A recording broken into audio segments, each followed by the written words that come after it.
40 दिन कोई सांसद और विधायक रह लेता है, पूरे जीवन भर उसको पेंशन मिलती है। 40 साल कोई कर्मचारी नौकरी करता है, उसकी पेंशन आपने खत्म कर दी। पेंशन तो छोड़िए, टैक्स के राहत की उम्मीद थी कर्मचारियों को, आपने इस बजट में वो भी नहीं दिया। आप कर्मचारियों की बात इस बजट में कर लीजिए मान्यवर। जब कर्मचारियों की चर्चा होती है, पूरे देश के कर्मचारियों की एक ही मांग है, पुरानी पेंशन की बहाली की जाए, पुरानी पेंशन की बहाली की जाए। दोस्तों, आज हम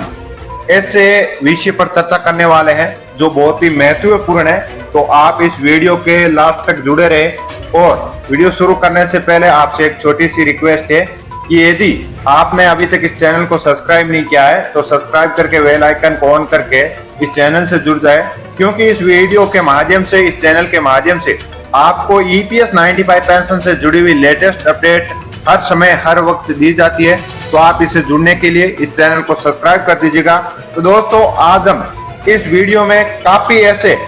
यानी कि 5 से 6 पॉइंट है, उन पर चर्चा करने वाले हैं। तो लगातार ईपीएस 95 पेंशन धारक है वो एक ही बात लिख रहे हैं कि यदि ईपीएस 95 पेंशन धारकों को है वो पेंशन नहीं मिलती है तो इस सरकार को हम है वो वोट नहीं करेंगे। तो दोस्तों, मैं आप सभी को बता दूं कि यदि ईपीएस 95 पेंशन धारकों को यहाँ पर है वो पेंशन नहीं मिलती है, या फिर ये सरकार जो इन पेंशन धारकों की या पेंशनर्स की जो मांगे है वो यदि मांगे पूरी नहीं करती है, तो क्या ईपीएस 95 पेंशन धारक अब की बार है वो अपना जो वोट बैंक के रूप में जो इन्हें इस्तेमाल किया जा रहा था वो अब यहाँ पर है वो वोट बैंक के रूप में इस्तेमाल नहीं होंगे। तो इसमें बारे में मेरा कहना यह है कि यदि ईपीएस 95 पेंशन धारक एकजुट होते हैं,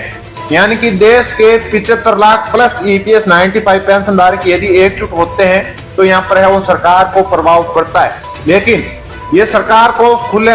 खुले तरीके से पता है कि ईपीएस 95 पेंशन धारकों की संख्या 75 लाख है, लेकिन ये कभी भी एकजुट एक साथ नहीं हो सकती, क्योंकि ईपीएस 95 पेंशन धारक जब भी यहाँ पर है वो आंदोलित करते हैं या फिर आंदोलित होते हैं या फिर सड़कों पर उतरते हैं, तो उनमें से यहाँ पर है वो 75 लाख प्लस ईपीएस 95 पेंशन धारकों में से केवल और केवल एक, यानी कि बात करें एक जिले के, तो यानी कि यहाँ पर लगभग यानी एक जिले में से 1 लाख ईपीएस 95 पेंशन धारक तो होंगे ही होंगे। लेकिन ईपीएस 95 पेंशन धारकों में से यहाँ पर है वो 75 ही, ओनली फॉर 75 ही ईपीएस 95 पेंशन धारक उतरते हैं। तो सरकार को ये सामने से दिखाई दे रहा है कि ईपीएस 95 पेंशन धारकों में यहाँ पर एकजुटता नहीं है, तो वह कभी भी आपकी मांग है वो मानने को तैयार नहीं होगी, क्योंकि ईपीएस 95 पेंशन धारक है वो कभी भी एकजुट नहीं हुए, एक दूसरे के आरोप लगा रहे हैं और ईपीएस 95 पेंशन धारक है वो अपनी मांगों को पूरी करने में असमर्थ रहे। अब मैं बात करने वाला हूं ईपीएस 95 पेंशन धारक, जो बहुत ही ज्यादा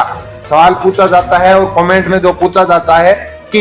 ईपीएस 95 पेंशन धारकों की जो मांगे हैं वो मांगे आखिर सरकार क्यों नहीं मान रही है। तो मैं बता दूं कि ईपीएस 95 पेंशन धारकों को जो लगातार ज्ञापन दे रहे हैं, और ज्ञापन देने के बावजूद भी यदि ईपीएस 95 पेंशन धारक वृद्ध पेंशन धारकों की पेंशन नहीं मानती है, तो इसमें एक ही भूल हो सकती है, या तो फिर इस सरकार को अपनी है वो पुनरावृत्ति नहीं करनी है, या फिर ये सरकार ये चाहती है कि इन्हें यहाँ पर है वो जो वोट आएंगे तो अभी यहाँ पर है वो उनकी मांगे पूरी की जाएगी। दूसरा सबसे ज्यादा यहाँ पर है वो सवाल पूछा जाता है कि ईपीएस 95 पेंशन धारकों की जो मांगे है वो मांगे यहाँ पर है तो है क्या। आखिर ईपीएस 95 पेंशन धारक है वो काफी यहाँ पर कमेंट में पूछे जाते हैं, उनको ये तक नहीं पता है कि आप ईपीएस 95 पेंशन धारकों की योजना के बारे में तो बता रहे हो, पूरी जानकारी दे रहे हो, लेकिन इनकी मांग क्या है, कोई यहाँ पर है वो अलग अलग चैनलों के माध्यम से अलग अलग इनकी जो मांगे है वो बता रहे। तो मैं आपको बता दूं कि ईपीएस 95 पेंशन धारकों की जो मांगे हैं, यानी कि जो आप न्यूज चैनल से जुड़े हो, या तो फिर वो फेक न्यूज देते हैं पूरी की पूरी, या फिर उन्हें ईपीएस 95 पेंशन धारकों के बारे में जो भी नॉलेज है वो गलत नॉलेज दिया हुआ। मैं आपको बता दूं कि ईपीएस 95 पेंशन धारकों की जो मांगे है वो मांगे है 7,500 रुपए पर महीने इन्हें पेंशन दी जानी चाहिए, और ईपीएस 95 पेंशन धारकों का जो मेडिकल खर्चा है पर मंथ का, वो पर मंथ का मेडिकल खर्चा आता है वो फ्री किया जाए और उन्हें डीए यानी कि दिया जाए, और ईपीएस 95 पेंशन धारकों के ऊपर जो भी यहाँ पर है वो डीए है वो यहाँ पर इन्हें फ्री किए जाए डीए से। तो ये इनकी मांग है। और ईपीएस 95 पेंशन धारकों के द्वारा लगातार यहाँ पर है वो जो चौथा सवाल पूछे जाने वाला है कि क्या यहाँ पर है वो हायर पेंशन का लाभ मिलना शुरू हो चुका है। तो मैं बता दूं कि अभी तक ईपीएस 95 पेंशन धारक ऐसे जिन्होंने हायर पेंशन के लिए फार्म तो अप्लाई किया है, लेकिन अभी तक यहाँ पर है वो किसी को भी यहाँ पर है वो हायर पेंशन का लाभ मिलना शुरू नहीं हुआ है। ना कि काफी ईपीएस 95 पेंशन धारक कहते हैं कि हायर पेंशन का लाभ लेने के लिए यहाँ पर है वो सामने से पैसे जमा करवाने पड़ेंगे। तो अभी तक ऐसा कोई भी ईपीएफओ की ओर से नोटिफिकेशन नहीं आया है कि आपको ईपीएस 95 पेंशन धारकों को यहाँ पर है वो यहाँ पर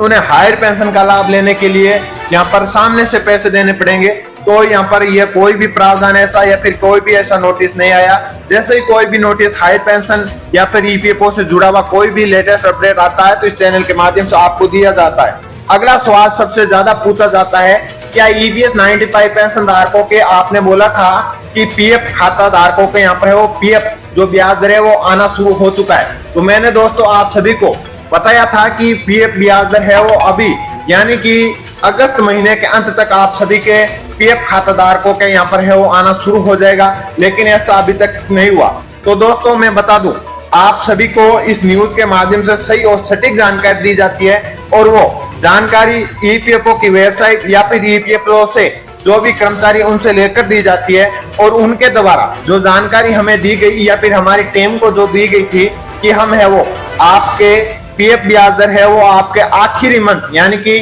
अगस्त मंथ का जो आखिरी है उस हफ्ते में आपका है वो सारा का सारा पीएफ ब्याज दर आ जाएगा।